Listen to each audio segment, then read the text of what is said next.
The book hit shelves on October 15, 2008, with a title designed to sell: Behind the Icon, My Years Creating Madonna's Empire. The author was Christopher Anderson, a former creative director who'd worked with Madonna from 1987 to 1992, collaborating on tour designs, music video concepts, and album artwork during what many considered her creative peak. The book immediately became a bestseller. It promised insider revelations about working with one of the most famous women in the world. And Christopher didn't hold back. He claimed creative credit for many of Madonna's most iconic looks. He alleged that she'd stolen ideas from him and other collaborators without acknowledgement. He painted a picture of Madonna as a controlling, credit-stealing perfectionist who used people's talents and then discarded them. But the most damaging claims were specific. Christopher wrote that he'd designed the entire concept for the Blonde Ambition tour, the cone bra, the Jean-Paul Gaultier costumes, the staging, and that Madonna had taken sole creative credit. He claimed he'd created the visual aesthetic for the Vogue music video and received no acknowledgement. He alleged that story ideas he'd pitched for multiple projects had been used without his permission or compensation beyond his base salary. The book was filled with alleged quotes from Madonna, descriptions of meetings that portrayed her as dismissive and cruel, and a narrative of Christopher as a creative genius exploited by a fame-hungry star. Critics praised the book as a revealing look behind the curtain. Talk shows invited Christopher to discuss his allegations. Sales went through the roof. Madonna said nothing. For 3 weeks after the book's release, she made no public comment. Her team released a brief statement. The book contains significant inaccuracies. We are reviewing our legal options. Publishers and media outlets assumed this was the standard celebrity response to an unflattering tell-all. They expected lawyers to send cease and desist letters, maybe a defamation lawsuit that would get settled quietly. They did not expect what actually happened. On November 5, 2008, Madonna called a press conference. This was unusual. She rarely held formal press conferences, preferring to control her media narrative through interviews and statements. But this time, she wanted everyone paying attention. When she walked into the room, at her attorney's office in Manhattan, she was carrying a large accordion file folder. She sat down at a table where her lawyer, her business manager, and a notary public were already seated.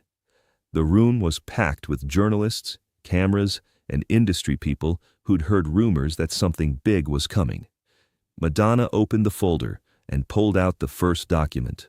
This is Christopher Anderson's employment contract from April 1987, when he was hired as a creative consultant for my Who's That Girl tour.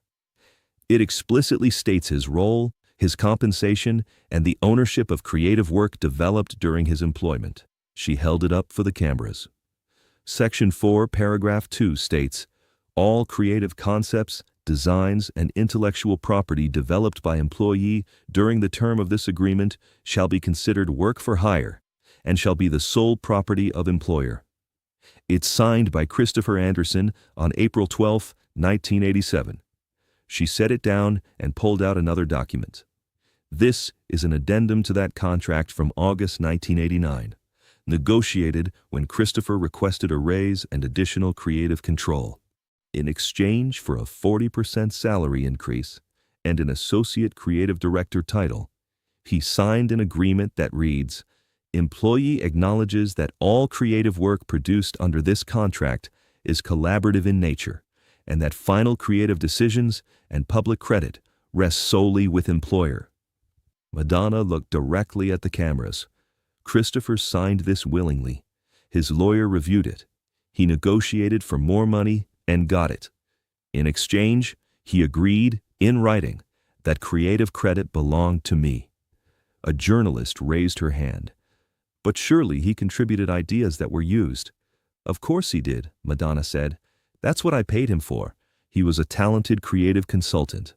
But contributing ideas as a paid employee is very different from being the creative genius behind projects, which is how he portrays himself in his book. She pulled out more documents. Let's go through his specific claims. Page 47 of his book states, and I quote, "I designed the entire concept for the Blonde Ambition Tour, including the iconic cone bra, but Madonna took all the credit." Madonna spread several papers on the table. Here is my contract with Jean-Paul Gaultier, dated September 1989, for custom costume design for the Blonde Ambition Tour. Here are sketches from Gaultier's studio showing the cone bra design evolution. Here are my handwritten notes on costume concepts from July 1989.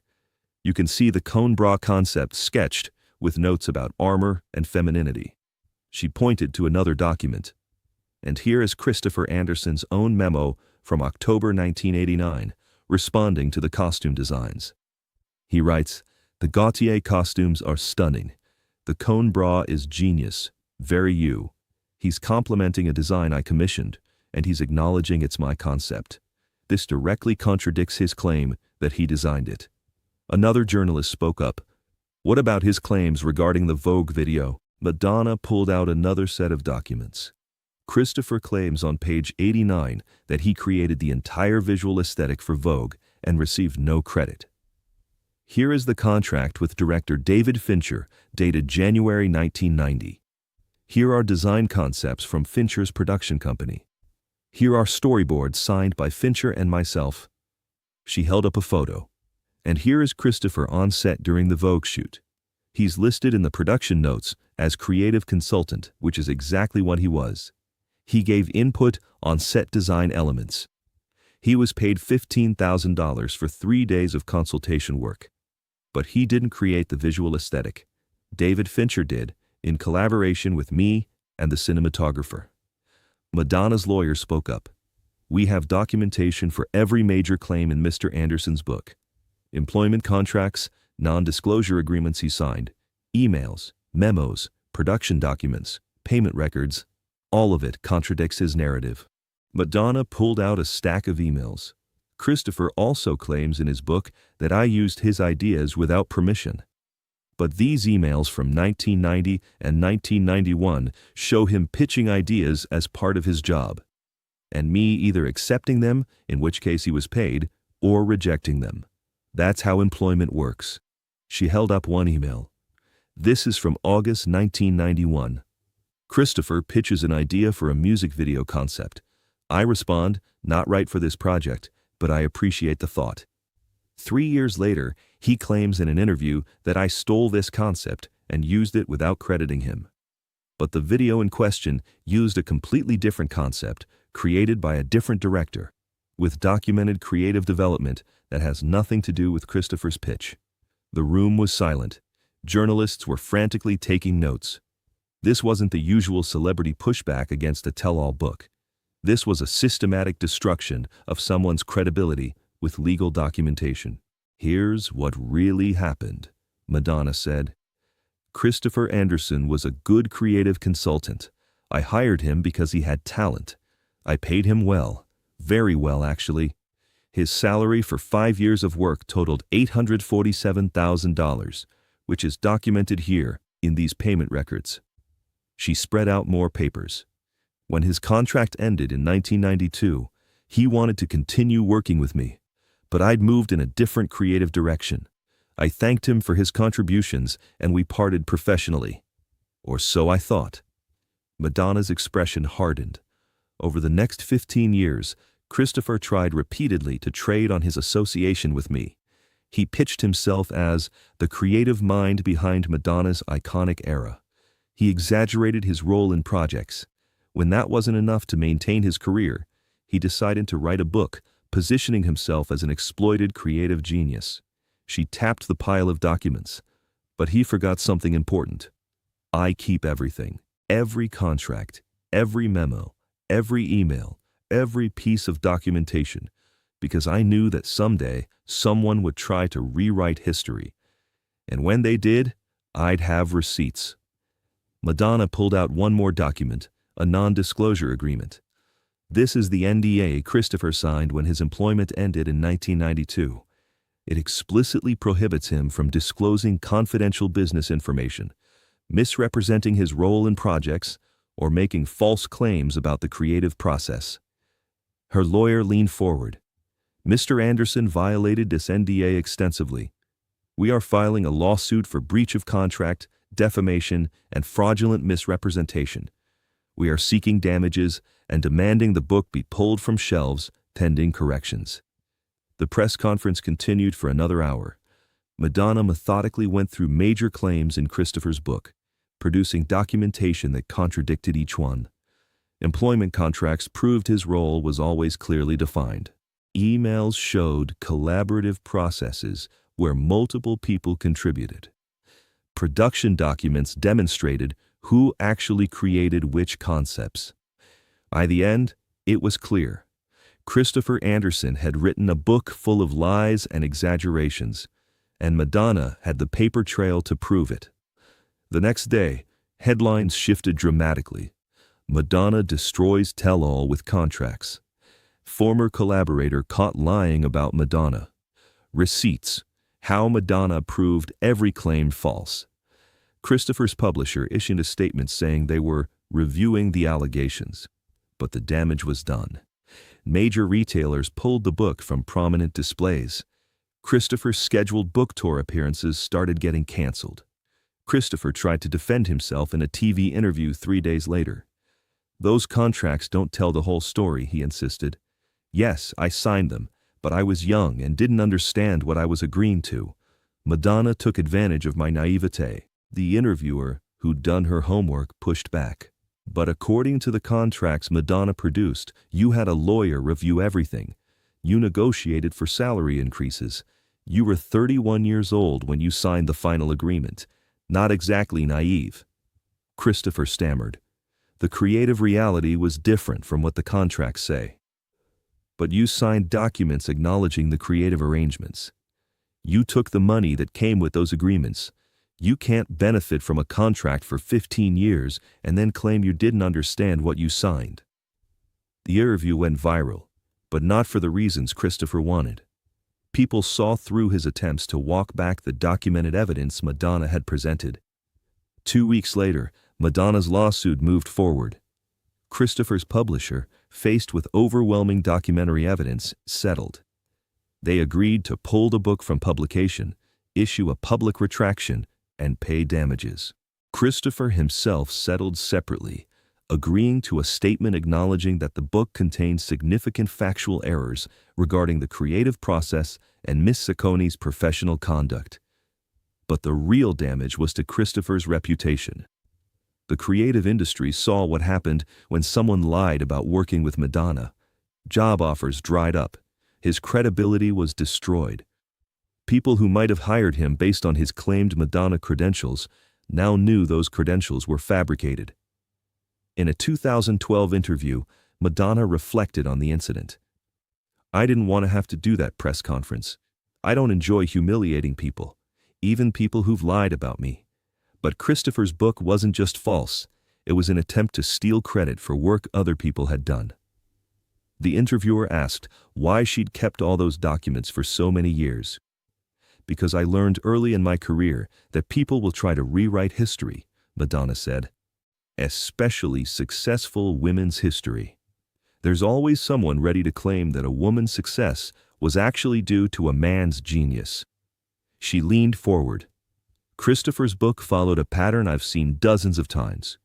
A man works with a successful woman, contributes to projects as part of his job, and then years later rewrites the narrative to position himself as the real creative force. It's a way of diminishing women's achievements by crediting men. Madonna smiled. But I'm lucky. I had the resources to fight back. I had lawyers who kept meticulous records. I had the documentation to prove what really happened. A lot of women don't have that. The interviewer mentioned that the case had become a teaching example in entertainment law courses. Good, Madonna said, because the lesson is important. Document everything. Keep records.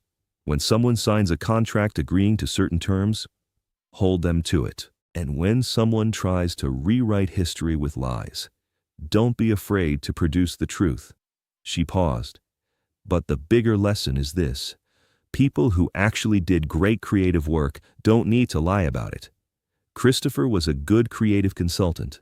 If he'd written honestly about his real contributions, it would have been a fine book. But he got greedy. He wanted to be the genius behind Madonna, instead of a talented person who contributed to something bigger. Madonna looked directly at the camera. And when you lie about someone who keeps receipts, you're going to get destroyed by documentation. Every time. Christopher Anderson never published another book. His attempts to rebuild his career in the creative industry largely failed. The stigma of being publicly proven to have lied stayed with him. He eventually moved into teaching, working at a small design school where his Madonna connection was less important than his actual skills. Years later, a former student asked him about the book incident. Christopher reportedly said, "I learned an expensive lesson. Madonna keeps everything, and she will use it if you force her to. I should have told the truth or said nothing at all." The accordion file folder Madonna brought to that press conference became legendary in the industry. People started referring to comprehensive documentation as pulling a Madonna, having complete receipts that destroy false narratives. Entertainment lawyers now advise clients to maintain detailed records of all creative collaborations, explicitly because of the Madonna-Anderson case. Employment contracts in creative industries include more specific language about credit and ownership because of what that case revealed about ambiguity. And every time someone considers writing a tell-all book about working with a celebrity, someone in publishing asks, "Do we know if they keep detailed records? Because if this is another Madonna situation, we're going to get destroyed." The ultimate irony is that Christopher Anderson did contribute to Madonna's creative projects in the late 1980s and early 1990s. His real contributions were legitimate and valuable. But by lying and exaggerating in his book, he ensured that his actual achievements would be forever overshadowed by his dishonesty. Madonna's methodical destruction of his credibility with contracts, emails, and documentation proved a simple truth.